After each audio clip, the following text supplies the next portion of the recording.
se llamaban tierra adentro, la pampa y la cordillera. Después fueron campo afuera, porque las... Bueno, en la cortina ya la está indicando, le damos la bienvenida al politólogo Aurelio Argañarás. Bienvenido, Aurelio, ¿cómo estás? Bien, bien. ¿Cómo te va, María Inés? Bueno, vamos a contarle, ¿te parece, a nuestra audiencia que la columna de hoy la has titulado Giacomino y los dispensores de la fama? Dispensadores de la fama, sí. A ver, Giacomino y los dispensadores de la fama. A ver, vamos a empezar con la columna. Bien. Vamos a seguir con Jauretche, ya que estábamos con la cortina. Con la cortina, así es. ¿Qué tiene que ver Jauretche en este punto? A ver. Y que Jauretche hizo una reflexión muy interesante sobre el papel del sistema cultural y mediático para crear lo que él llamaba los figurones o los personajes. Los personajes, la creación de personajes. Y esto puede parecer caprichoso, pero forma parte, digamos, de las reglas del juego que impone la realidad de un sistema dominante. Si nos atuviéramos, digamos, a la calidad intelectual, sí, o nos atuviéramos a la representatividad política, sería inexplicable el lugar que tiene la prensa, que la ha constituido en un personaje nacional, la doctora Carrió. Sí, realmente. Es una especie de persona maleducada, soberbia, digamos, de un denuncismo barato que generalmente no llega a nada, pero que logra causar un efecto periodístico replicado abundantemente por los medios. Por los medios, así es. Ha habido elecciones en que ha sacado el 1,5%. Claro, uno realmente se pregunta eso, Aurelio, ¿no? ¿A quién representa, cuando vemos el resultado de las elecciones, cuál es el porcentaje que tiene ella de votantes, ¿no? La verdadera pregunta sería ¿por qué? En el sistema de los programas políticos de la televisión y de la radio y en los diarios, Carrió tiene un espacio que yo estoy seguro que es mayor que el que tiene Scioli. Sin lugar a dudas. Que es el candidato de la fuerza hasta el momento mayoritaria del país. Claro que sí. Estoy seguro que tiene más prensa, así como también tiene una prensa absolutamente desproporcionada con relación a su significado político, los personajes de la ultraizquierda gorila, Altamira, Cristian Castillo, acá en Córdoba, Olivero y Vudú, digamos, ¿no? Me estaba acordando porque Olivero no es del PO, Olivero es de otro grupo dentro del FIT, pero el que fue candidato a legislador, Salas, digamos, ¿no? Ha sido varias veces a La Voz del Interior, ha publicado columnas de Salas en la prensa, digamos, ¿no? Que sabemos que al mismo tiempo La Voz echó del periodo de sus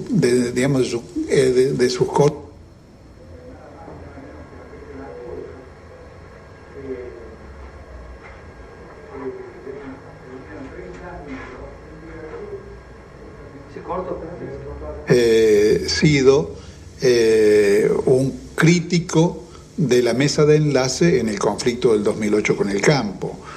O sea que no se trata acá, y evidentemente una figura que hasta se podría decir que le aportaba un público a La Voz del Interior.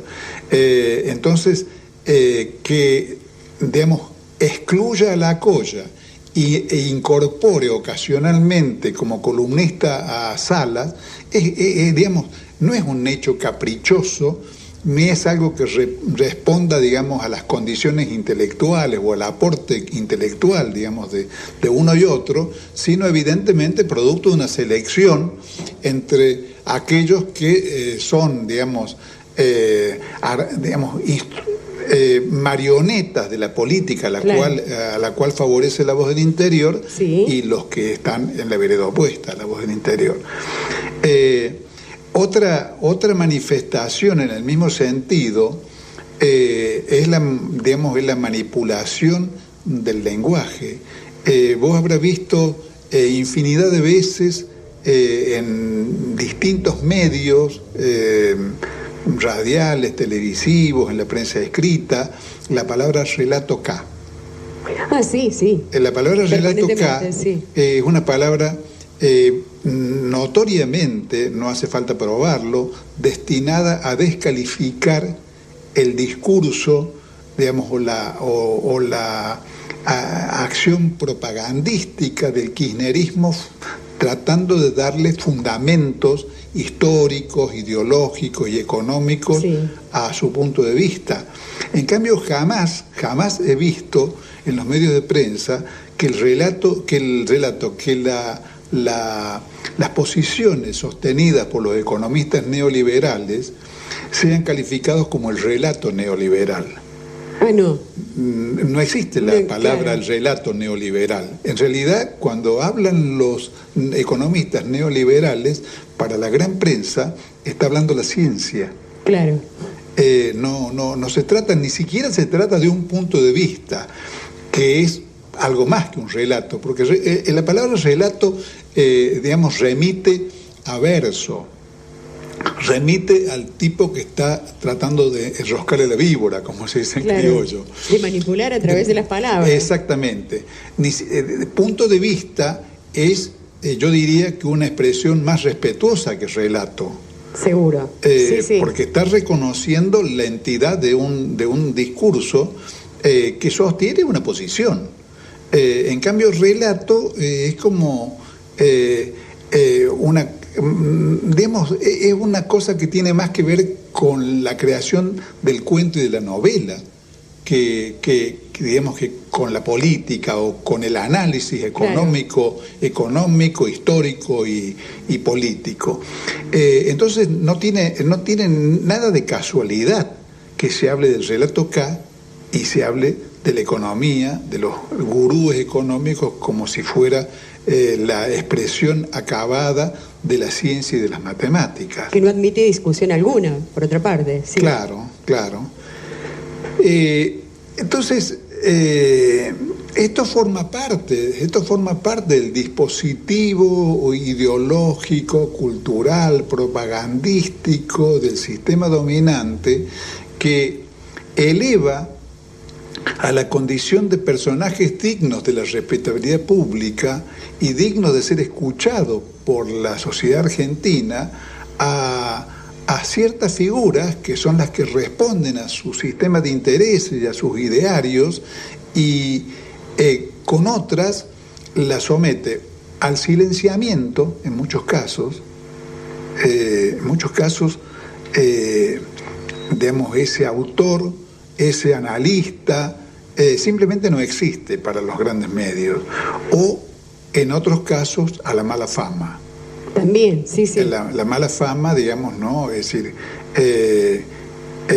a la mala fama la hemos visto funcionando infinidad de veces, como, por ejemplo, hablando justamente de la doctora Carrió, como denuncismo, como inventarle 15 días antes de las elecciones la participación de un crimen a Aníbal Fernández. Y digamos, nombro ese ejemplo porque creo que no hace falta dar más. Sí, ni hablar de la dictadura en la que vivimos, de comparar a la presidenta con Hitler. Bueno, y podríamos mencionar muchos más porque en cierta manera se ha transformado en una denunciadora serial, ¿no? Exactamente. Pero digamos, la Carrió simplemente es un instrumento de todo eso, y justamente por ser un instrumento es que es el lugar que tiene en la prensa. Pero en realidad la que actúa en función de crear esa situación en la cual se otorga fama favorable o en contra, se otorga significación o se niega significación o se da una significación negativa en lugar de una significación positiva, es el sistema cultural, ideológico, mediático, los grandes diarios, los sistemas de los canales de televisión, digamos, dominantes, digamos, que acaparan la mayor parte de la audiencia, digamos, y que en algunos casos son portadores de prestigio. Hubo épocas, por ejemplo, en que un poeta o un novelista necesitaba, si quería, digamos, pasar del desconocimiento a un reconocimiento oficial, digamos, sabía que un peldaño muy importante iba a significar que publicara una poesía o un cuento suyo el diario La Nación. Ahora, era muy difícil, o si no imposible, que La Nación digamos, diera un lugar en sus semanarios culturales a algún poeta o algún literato si ese autor no comulgaba con el culto al general Mitre, con el culto a la Argentina de agropecuaria, digamos, ¿no? No es una casualidad que Rubén Darío escribiera en el centenario la oda a los ganados y a las mieses. No es casualidad para nada, ¿no? Absolutamente para nada. Además, sí, creo que hace falta reflexionar muy poco para darse cuenta lo difícil que es que los ganados y las miesas sean inspiradores del vuelo poético. Claro, sí. Inspirarse poéticamente en no es tarea fácil. En la exposición rural de Palermo es un trabajo ímprobo, digamos, ¿no? Totalmente. Pero, digamos, esas eran las condiciones que tenía que enfrentar alguien que quería tener un lugar en el mundo de la cultura para poder ser reconocido como tal. Esas eran y son, podríamos decir ahora. Esos eran y son.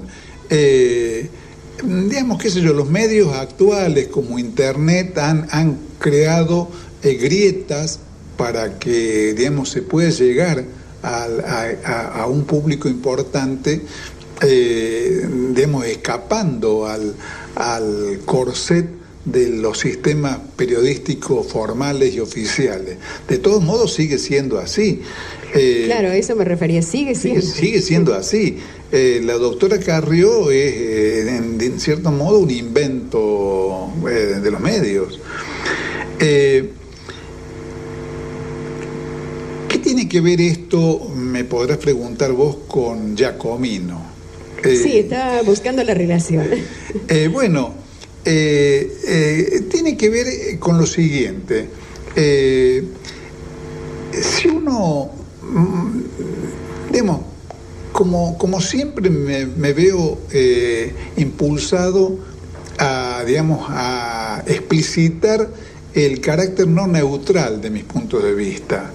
Si vamos al caso, yo voy a votar en las próximas elecciones municipales de Córdoba digamos, al Frente para la Victoria y a la fórmula de Giacomino Refice, porque considero que es la fórmula que no solamente expresa en la próxima elección de Córdoba, digamos, al movimiento del kirchnerismo, al que yo respaldo, aunque no forme parte, sino que además representa digamos, la única defensa clara del concepto de que los servicios públicos esenciales deben estar a cargo del Estado.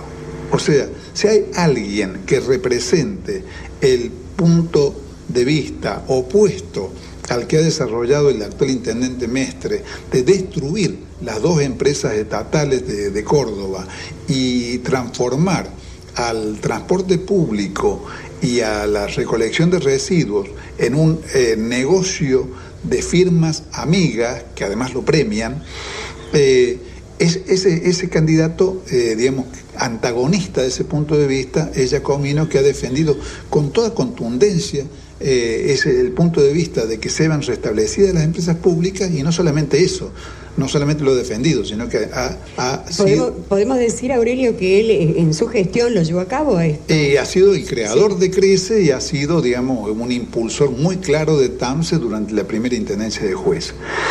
Ahora, el caso de Giacomino, aclaro, yo no soy giacominista, digamos, ¿no?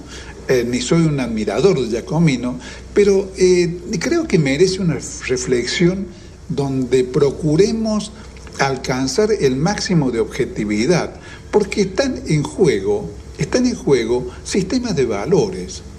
Giacomino tiene mala fama, una mala fama que ha sido en una gran medida motorizada por los medios masivos de Córdoba, por La Voz del Interior, por Radio Mitre, por Canal 8 y 12. Por supuesto, como toda mala fama, algún elemento de la realidad encuentra como sustento, pero también implica un ordenamiento de valores, porque supongo que juzgamos a Giacomino en un contexto en el cual hay una cantidad de políticos con los cuales lo deberíamos estar comparando. No tiene, por ejemplo, un primer dato, que en la realidad por lo menos cordobesa y argentina no se puede subestimar, es que no ha tenido nunca denuncias de corrupción. Nadie lo ha acusado a Giacomino de enriquecimiento ilícito, de recibir prebendas, coimas o cosas por el estilo, que sabemos que con relación a muchos de los personajes que están compitiendo en las elecciones de Córdoba, eso... no pueden decir lo mismo. No pueden decir lo mismo. Sí. Y en el gobierno provincial tampoco pueden decir lo mismo. Ese sería un dato. Otro dato, que estamos hablando de datos objetivos, porque yo simplemente estoy diciendo no existen denuncias. Claro, sí. No existen denuncias. Sus enemigos políticos han tenido que combatirlo con otros recursos, no con el recurso de la corrupción. De la corrupción. El otro dato significativo, en mi modo de ver, es la ruptura de Giacomino con Juez. Hay que recordar, y esto lo vamos a seguir desarrollando en la segunda parte de la columna, hay que recordar que a Giacomino llegó a ser intendente de Córdoba como candidato del Frente Cívico dirigido por Juez, Luis Juez, sí. En el 2007, cuando Juez perdió con Schiaretti unas elecciones con visos de fraude bastante notorios, y además se ha hecho paso por una diferencia ínfima de 17.000 votos.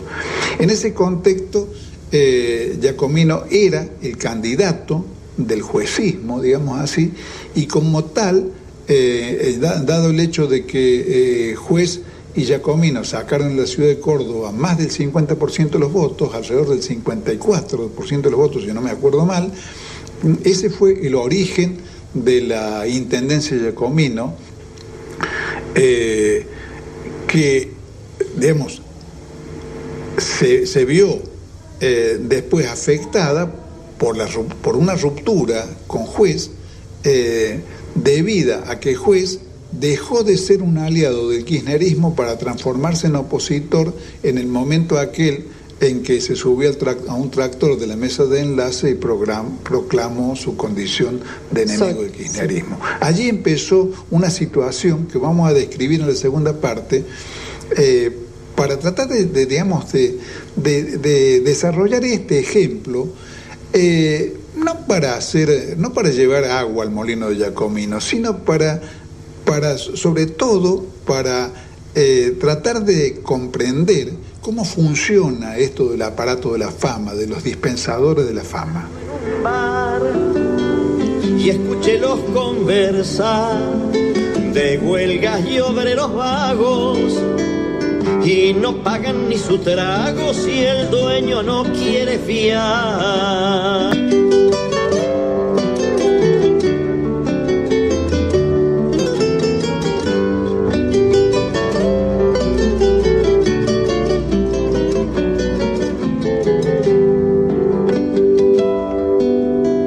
Se llamaban tierra adentro la pampa y la cordillera, después fueron campo afuera, porque las palabras pesan, con esas cosas empiezan a vaciarnos la cesera.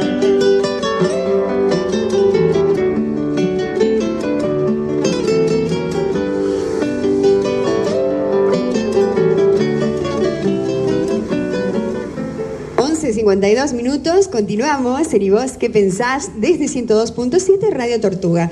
Bueno, vamos a retomar la segunda parte de la columna de Aurelio Argañarás. Bueno, seguramente se han quedado pensando, ¿no? Porque la idea es esa, el nombre del programa lo dice, esto de ¿y vos qué pensás? Bueno, retomando la columna, Giacomino y los dispensadores de la fama. Dijimos dispensadores, Aurelio, esta vez. ¿Quiénes son los dispensadores? Ahí está, ¿quiénes son? Los dispensadores. Sí. Bueno, en Córdoba creo que los dispensadores son los dos canales privados de televisión, La Voz del Interior, digamos, son los que dominan el panorama mediático de la provincia. Y bueno, y en esta cuestión, lo que estamos tratando de dilucidar es qué hizo Giacomino para merecer esto, como dice aquella vieja frase, ¿no? Claro. ¿Qué hice para merecer esto? Claro, porque en realidad decíamos que no ha tenido denuncias de corrupción, tiene... no en el gran público, por supuesto, pero entre el mundo de los enterados, para llamarlo de alguna manera, Giacomino venía con una buena fama por su gestión en hemoderivados, que yo sepa fue la primera función pública de cierta significación que tuvo. Es sabido que Giacomino viene del radicalismo, él nunca lo ocultó. No, nunca lo ocultó. Sí. Ha sido militante en algún momento de Franja Morada en la universidad. Y bueno, fue parte del Frente Cívico. Claro. Y fue parte del Frente Cívico. Sí. En realidad su mala fama proviene del momento y de las circunstancias que derivaron de su ruptura con Juez. Decíamos en la primera parte que fue elegido con el 54% de los votos como candidato del Frente Cívico de Juez en el año 2007. Y que su ruptura con Juez proviene del viraje que hizo en el 2008 Juez cuando pasa a ser de un aliado del kirchnerismo dentro de lo que en esa época se llamaba la transversalidad, sí. A ser un enemigo del kirchnerismo después de haberse sentido traicionado en relación al tema de las denuncias de fraude en las elecciones de Córdoba del 2007. Giacomino decide en ese momento permanecer como un aliado a los gobiernos kirchneristas y a su orientación. Y ese es el origen de su ruptura con Juez. Es muy claro que, digamos que si uno lo tomara a ese momento de ruptura como la opción entre un matrimonio por conveniencias con Juez y un matrimonio por amor, claro. Giacomino digamos, eligió un matrimonio por amor, claro. Porque desde todo punto de vista, desde el punto de vista de lo que se llama la gobernabilidad, no había dudas de que le convenía seguir siendo parte del armado de Juez, porque al romper con Juez, sí. En virtud del viraje político de Juez, se quedó en una absoluta minoría en el Consejo Deliberante. Así es, o sea, sí. tuvo que gobernar sin bloque.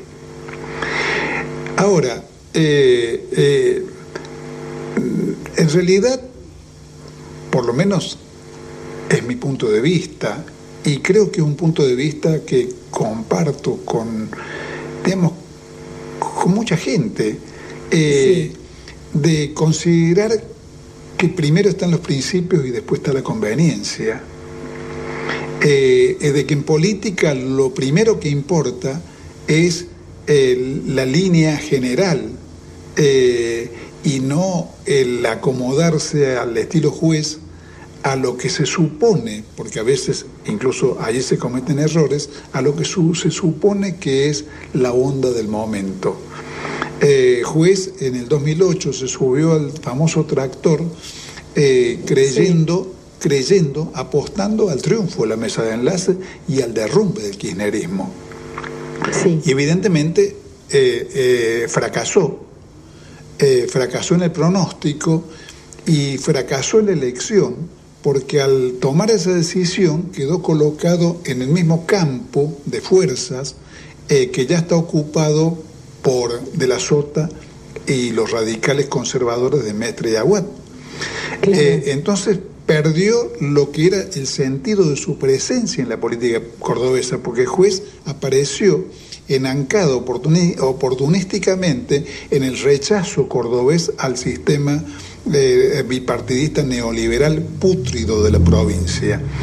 Eso fue lo que le dio un enorme predicamento en la ciudad de Córdoba. En el 2003 ganó con el 62% de los votos. Sí. Y lo que le auguraba un desarrollo parecido en el conjunto de la provincia. Él, al optar por ser parte, digamos, de lo que tributa en Córdoba el establishment, a los pools de siembra, a la Fundación Mediterránea, a todo ese mundo, en realidad, digamos, abandonó el lugar en que estaba bien parado y se paró en el campo de sus enemigos políticos, y así fue como desapareció.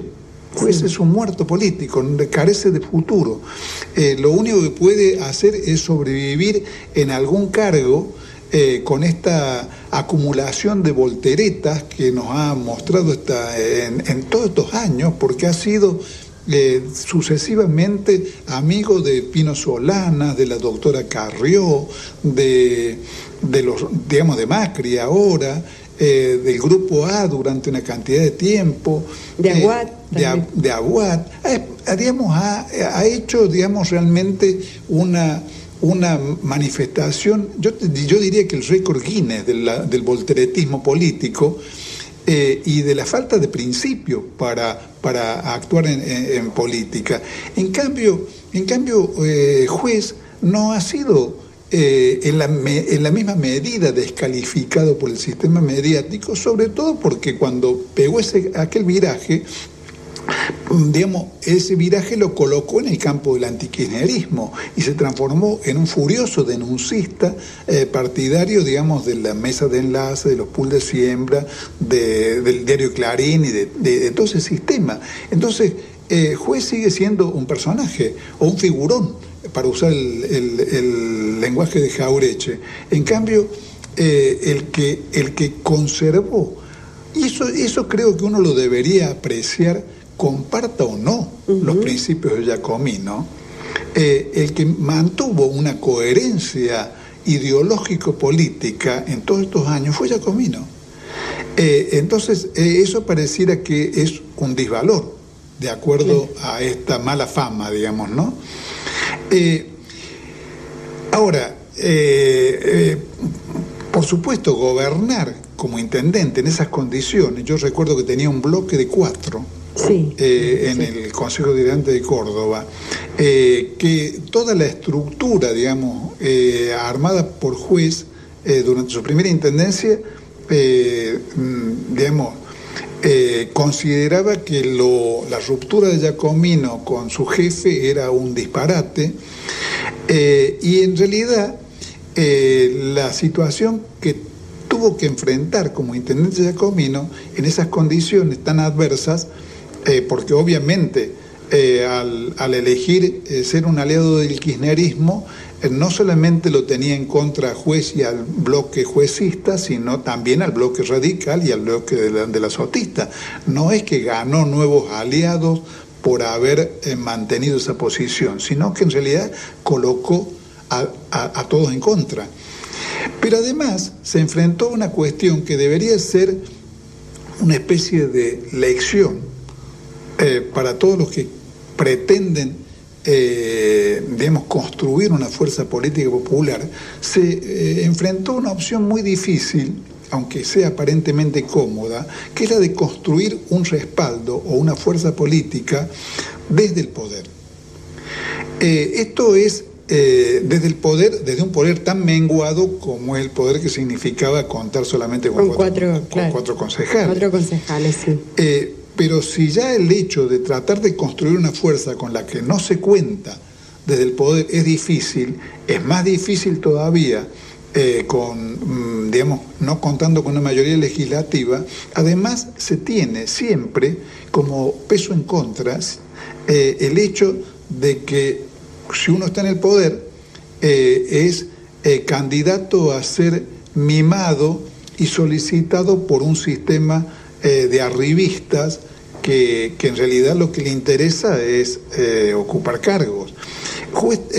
Giacomino tuvo, eso hay que reconocerlo, en algunas figuras del kirchnerismo cordobés, funcionarios leales, funcionarios que trataron de ayudarle a hacer una buena gestión, pero tuvo también una corte de oportunistas que lo secundaron nada más que porque estaba en el poder, algunos de los cuales emigraron, cuando salió de la intendencia, emigraron directamente al del desotismo. Así es. Como es un grupito que se llama peronismo militante. Y se transformaron en funcionarios y legisladores de juez. Solamente en ese marco creo que uno puede entrar a considerar lo que pueden ser defectos reales de Giacomino como político, que los tiene. Por ejemplo, yo recuerdo una cosa que hizo mucho ruido en la política de Córdoba y en el sistema mediático, que fue la declaración cuando declaró que era un soldado de Cristina. Claro, así. ¿Vos te acordarás? Sí, esa frase yo creo que lo identifica totalmente a Giacomino. Esa frase lo transformó en candidato al vapuleo. Exactamente. Por toda la oposición, por todo el sistema mediático, y además, objetivamente, es una manera muy torpe de expresar algo que podía ser dicho de muchos otros modos. En realidad, casi diría que Giacomino se traicionaba con esto a sí mismo, porque en toda su trayectoria, desde el paso por Hemoderivado, donde se reveló como un funcionario del Estado, en ese caso de un instituto universitario, como en su gestión como colaborador primero de juez, viceintendente, después como intendente, se manifestó y ha seguido siendo un estatista, lo que en la jerga político-económica se llama un estatista, o sea, alguien que no comulga con la visión neoliberal de que el Estado es un mal administrador, de que el Estado debe ser un Estado mínimo, de que no puede abordar la constitución de empresas estatales, cosa que contradice toda la experiencia no solamente de Córdoba, sino del país, donde en realidad las cosas grandes las ha hecho el Estado empresario, como el caso de YPF, como fue oportunamente el caso de la fábrica militar de aviones en Córdoba, como fueron los hornos Zapla, como fue Agua y Energía, y como fueron tantas cosas como la siderurgia, que, digamos, que como exigían inversiones que solamente son beneficiosas a largo plazo y cuya mayor significación no es el lucro inmediato, sino el hecho de que constituyen herramientas para el desarrollo general del país, el empresario privado generalmente era renuente a poner su dinero, digamos, en esa clase de empresas. Y si no las encaraba el Estado, no las encaraba nadie. Entonces, digamos, desde ese punto de vista político, filosófico o programático, por decirlo de alguna manera, la permanencia de Giacomino como funcionario, como legislador o como aliado o como militante del proyecto nacional, sí, era algo absolutamente natural y coherente. No había necesidad de expresarlo de esa manera tan burda y tan cuestionable como soy un soldado de. Pero si consideramos que, por ejemplo, Aguad lleva sobre la espalda un juicio por corrupción del cual solamente se salvó porque prescribió en Corrientes, que Mestre ha tenido denuncias de corrupción que lo afectan a él y sus funcionarios a lo largo de toda su gestión, que de la Sota ha vivido siendo, dando motivo para que sus funcionarios colgaran los ganchos, digamos, estuvieran asociados a distintas corruptelas. Si consideramos en el caso del juez, no denuncias de corrupción, que no las ha tenido, pero sí estas volteretas políticas que hablábamos, uno se pregunta por qué estos personajes siguen siendo figurones más o menos intachables en la política de Córdoba y Giacomino es considerado el peor alumno. Y creo que el secreto de esa situación es que se lo ataca no por sus defectos, no por sus torpezas, como fue el caso de la declaración de soldado, sino porque es un aliado del gobierno nacional de Néstor y Cristina Kirchner y porque sostiene además estos puntos de vista que obviamente contrarían el interés de los aventureros de los servicios públicos, del transporte urbano y de los aventureros que hacen de la recolección de residuos un negocio a costa de los vecinos de Córdoba en este caso. Es muy claro que existen razones absolutamente fundadas para considerar, como Giacomino ha creído siempre, que deben ser dos empresas públicas las que presten esos servicios. En el caso de Crece, por ejemplo, el crecimiento del gasto de la Municipalidad de Córdoba en el periodo de Mestre ha sido exponencial. Ha pasado de 37 millones de pesos a cerca de 300 en una situación, digamos, con índices que no son con aumentos que no tienen ninguna clase de relación con los índices de costo de vida de ninguna clase, ni con los que hechos por la oposición, 137 millones de pesos, que no tienen ninguna relación con los índices inflacionarios y que además se han expresado en una calidad de servicio que los ciudadanos de Córdoba saben perfectamente que se ha deteriorado con relación a la que prestaba la empresa estatal. Y bueno, y lo mismo cabe de decir del transporte urbano de pasajeros. Entonces, creo que este ejemplo que estamos usando, personificando el problema, muestra cómo funciona el sistema de respaldar y transformar en héroes a los villanos y transformar a los héroes en villanos. Gracias, Aurelio.